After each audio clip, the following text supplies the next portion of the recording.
একজন উপদেষ্টা বলেছেন জাতীয় সঙ্গীত একটি বিতর্কিত বিষয়, সুতরাং এটি পরিবর্তন করা যাবে না। তার জানা উচিত জনগণের মতামতের উপর ভিত্তি করে সবকিছু পরিবর্তন করা সম্ভব।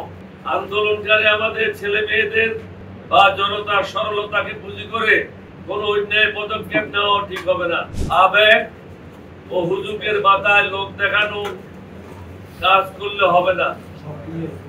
গুরুত্বপূর্ণ জায়গাগুলিতে অধিকতর সতর্কতার সাথে মনোনয়ন বা নিয়োগ নিশ্চিত করতে হবে।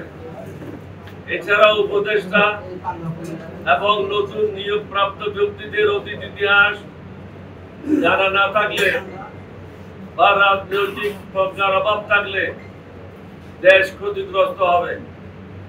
অন্যদিকে অতর্ব, অকর্মণ্য, ধীরগতি ব্যক্তিদের দিয়ে দেশকে এগিয়ে নিয়ে যাওয়া সম্ভব হবে না। ছাত্র জনতার রক্ত বিতে যাবে। একজন উপদেষ্টা বলেছেন জাতীয় সঙ্গীত একটি বিতর্কিত বিষয়, সুতরাং এটি পরিবর্তন করা যাবে না।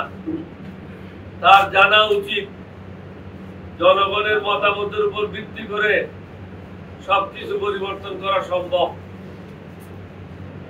গণভবন কারো বাপের ভবন না, বরং যে একটি জাতীয় প্রতিষ্ঠান, বাংলাদেশের গর্ব। মিউজিয়াম করা অবশ্যই প্রয়োজন, তবে প্রশ্ন হলো গণভবনে কেন, অন্য জায়গায় নয় কেন? জাতীয় প্রতিষ্ঠান পরিবর্তন করার আইনগত ভিত্তি এখন কোথা থেকে পেলেন?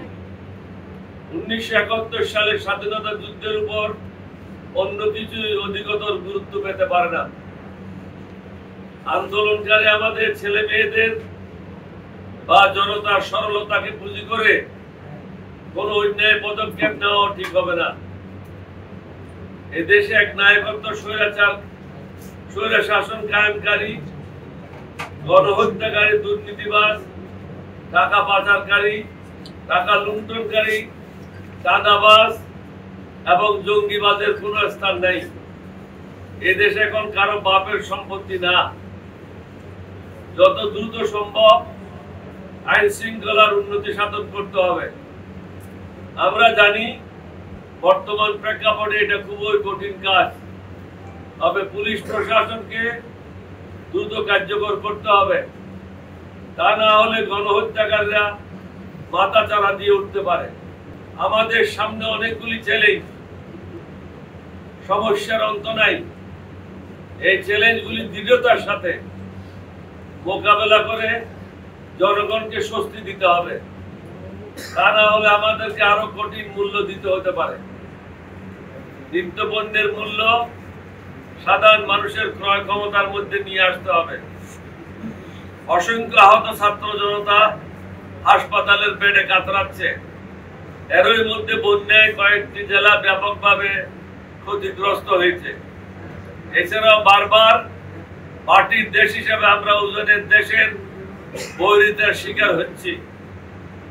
শেখ হাসিনার এজেন্ডা বাস্তবায়নকারী ও লোটা বহনকারী অনেক ব্যক্তি এখনো প্রশাসনে গাপটি মেরে বসে আছে। তাদের ব্যাপারে জরুরি ভিত্তিতে সিদ্ধান্ত নিতে হবে। 1 মাস অতিক্রম হয়েছে, এখনো পর্যন্ত এই সরকারের নড়াচড়া নাই। গুম, খুন, দুর্নীতি, টাকা পাচারকারী, গণতন্ত্র হত্যাকারী এবং চাঁদাবাজদের সকলকে আইনের আওতায় এনে যত উপযুক্ত শাস্তির ব্যবস্থা করতে হবে। চাঁদা ব্যাপক হারে সমগ্র বাংলাদেশে বিস্তার লাভ করেছে। সরকার নীরব দর্শকের ভূমিকা পালন করছে। প্রশাসনের মধ্যে দুর্নীতিবাজ, টাকা পাচারকারীদেরকে চাকরি থেকে বরখাস্ত করা এবং তাদের বিরুদ্ধে দুর্নীতির তদন্ত করা খুবই জরুরি। সর্বোপরি দুর্নীতিবাজ একজন ব্যক্তি এখনো পর্যন্ত দেশের 1 নম্বর আসনে বসে আছে। এটার কোনো যুক্তিসঙ্গত কারণ নেই। সংবিধানের দোহাই দিয়ে যারা তাকে এই আসনে বসায় রেখেছে, তারা পক্ষান্তরে ছাত্র জনতার আত্মত্যাগের সঠিক মূল্যায়ন করছে না। শেখ হাসিনা সরকার অবৈধ ক্ষমতা কুক্ষিগত করার স্বার্থে দেশকে ভারতের কাছে নতজানু করে ফেলেছে।